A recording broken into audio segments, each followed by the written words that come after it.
नमस्कार। हमारे YouTube channel ज्योतिष प्रसार में आप सबका स्वागत है। अभी हम कुछ दिन पहले गुरसराय गए हुए थे, तो वहाँ हमारे कुछ पुराने साथी लोग मिले थे। तो उनकी जिज्ञासा थी कि कुंडली दिखानी चाहिए या नहीं दिखानी चाहिए, और आज के वर्तमान भौतिक युग में कुंडली दिखाने से क्या होगा। तो हमने उनसे कहा कि देखो, आजकल के वर्तमान परिवेश में कुंडली का महत्व और भी ज़्यादा बढ़ गया है। कारण समाज में एकाकी परिवार हो गए हैं। पहले क्या होता था कि जब शादियां होती थीं और यदि पति पत्नी में नहीं पटा तो परिवार के अनेक सदस्य हुआ करते थे और कोई न कोई उनको संभाल लेता था।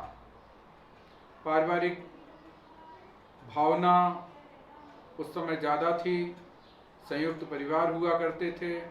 परंतु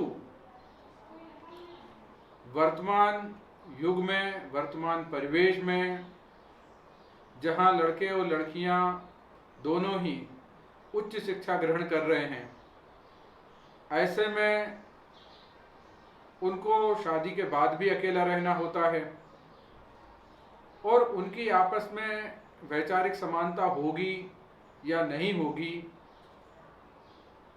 यह पत्रिका में जो अष्टकूट मिलान है उसके द्वारा बहुत अच्छी तरह से जाना जा सकता है।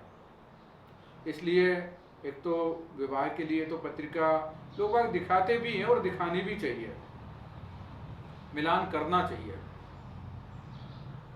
इसके बाद वैवाहिक जीवन प्रारंभ होता है। फिर संतान की क्या स्थिति होगी, इसके बारे में भी पत्रिका से आकलन किया जा सकता है। संतान हुई, किस नक्षत्र में पैदा हुई, उसका नामकरण कैसे होगा, इन सब बातों में पत्रिका का महत्व है, ज्योतिष का महत्व है। मान लो बच्चा आगे थोड़ा सा बड़ा होता है, तो जब वो बड़ा होता है तो उसकी कैसा नेचर है, उसका नेचर कैसा है, उसकी कैपेसिटी कैसी है, उसकी रुचि किस चीज में है। आपने देखा होगा बचपन में कुछ बच्चे बहुत खेल कूद की तरफ लालायत होते हैं, तो कुछ पढ़ाई करना पसंद करते हैं, कुछ संगीत में अपनी रुचि लेते हैं, कुछ लीडर बनना पसंद करते हैं। तो एक्चुअल में उनके अंदर किस चीज की प्रेरणा अंदर से हो रही है, नेचर द्वारा उन्हें किस लिए भेजा गया है। यदि उसी क्षेत्र की शिक्षा उनको दी जाए तो निसंदेह वो ज्यादा आगे बढ़ सकते हैं। क्योंकि हमारे मित्र का कहना था कि भाग्य का निर्माण तो कर्मों से होता है। निसंदेह कर्मों से ही भाग्य का निर्माण होता है, परंतु सही दिशा में किया गया कर्म व्यक्ति को काफी आगे बढ़ाता है। अगर व्यक्ति की रुचि क्रिकेट खेलने में है बालक की, और माँ बाप उसे क्रिकेट के लिए प्रोत्साहित करें, तो निश्चित तौर पर वह बड़ा खिलाड़ी बन सकता है। अगर संगीत में उसकी रुचि है या क्राफ्ट में रुचि है या मैकेनिक या मेडिकल साइंस में रुचि है, और जिस क्षेत्र में उसकी रुचि है, वो रुचि कैसे पता लगेगी? वह जन्म कुंडली के माध्यम से पता लगती है। कि बालक में किस चीज़ की रुचि है, हमारा बालक क्या करेगा आगे चल के। इसलिए भी पत्रिका से मार्गदर्शन प्राप्त किया जा सकता है। बच्चा पढ़ लिख के बड़ा होता है, अब वो बिजनेस करेगा या नौकरी करेगा, यह भी ग्रह स्थितियों के ऊपर निर्भर करता है। क्योंकि स्वभाव होते हैं, कुछ लोग बिजनेस माइंड होते हैं, उनकी सोच व्यापारिक होती है, पर अगर वो व्यापार करते हैं तो ज़्यादा आगे तक बढ़ सकते हैं। कुछ लोग सर्विस माइंड होते हैं, सर्विस करना पसंद करते हैं, और वो अगर नौकरी करते हैं तो वहाँ सक्सेस होते हैं। आगे चल के विवाह के बारे में हमने आपको बताया ही।